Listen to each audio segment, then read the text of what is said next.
Assalamualaikum warahmatullahi wabarakatuh.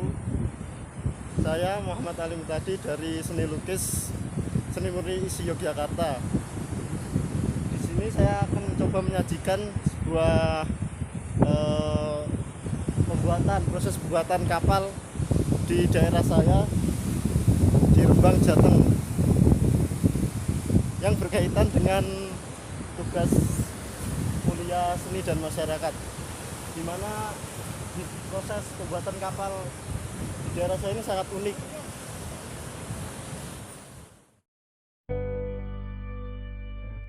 Kapal kayu ini terdiri dari bagian-bagian yang merupakan satu satuan utuh dan tidak dapat dipisahkan antara satu dengan bagian yang lainnya.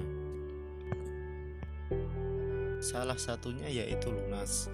Lunas merupakan bagian dasar pada kapal yang berperan sebagai tulang punggung kapal.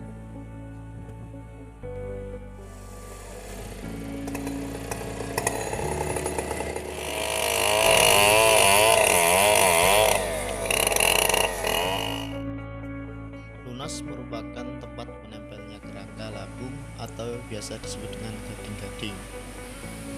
Tidak hanya itu, lunas juga berfungsi sebagai penyangga badan kapal dan muatan yang berada di dalam kapal. Beban yang disangga oleh lunas tergantung dari besar kapal dan berat muatan yang dibawa oleh kapal. Oleh karena itu, material lunas harus terbuat dari kayu yang sangat kuat, agar pada saat muatan atau pada saat kapal ada beban penuh, lunas mampu menyangga beban dan kapal tidak mengalami kerusakan. Material kayu yang digunakan untuk lunas yaitu kayu merbau, tentunya yang sudah berumur tua dan kuat untuk digunakan.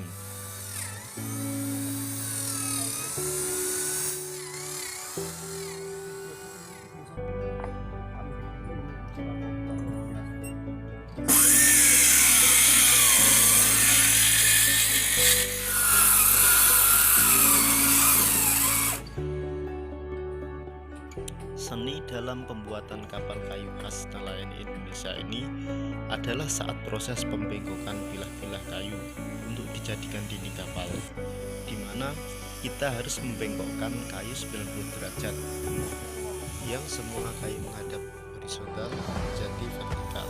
Proses ini sangatlah tidak mudah, yaitu melalui proses pembakaran selama 1 hari dengan api yang sangat besar.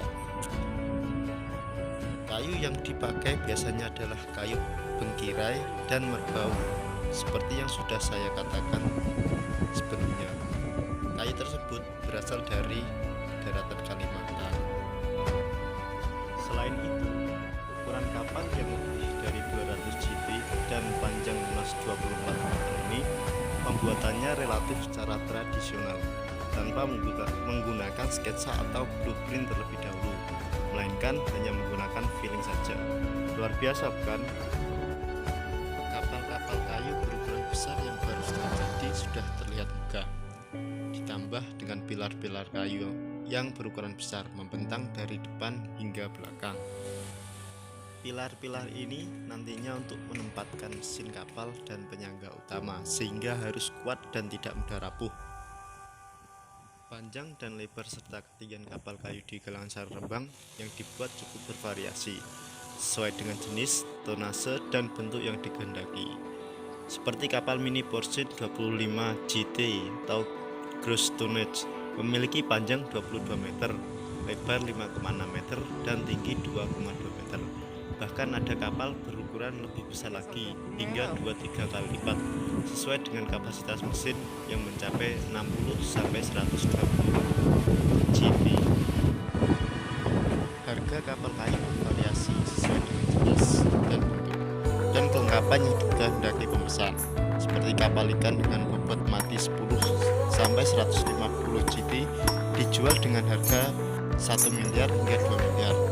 Namun untuk kapal lebih kecil dengan tonase 25 GT harganya berkisar 250 juta hingga 45 juta. Sedangkan untuk kapal yang berukuran paling besar harganya bisa mencapai 7 sampai 8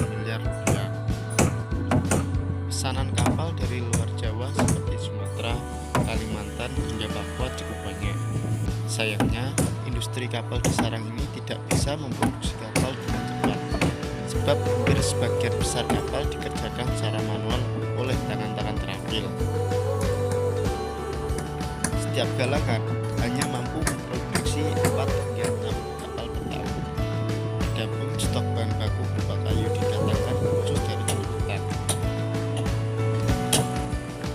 Desain dan bentuk kapal yang dibuat sangat unik dan beragam sesuai dengan daerah sebangsa. Salah satunya kapal peda ini. Sebagian nelayan yang berasal dari Tuban menyebutnya dengan nama tersebut. Kapal ini memiliki ciri khas dan bentuk yang sangat unik, di mana pada bagian depan kapal ini didesain menjulang tinggi, beda dengan yang lain. Bahkan ada salah satu turis mancanegara pun takjub dan menamainya sebagai kapal Viking. Masih banyak lagi keunikan dalam pembuatan kapal tradisional ini. Di antaranya dari sisi pewarnaan atau pengecatan dinding-dinding kapal yang memiliki keanekaragaman warna. Ada yang memasukkan motif-motif garis di dalam pewarnaan kapalnya, dan banyak juga yang menggunakan motif bunga-bunga atau batik di dalam mewarnai dinding-dinding kapalnya.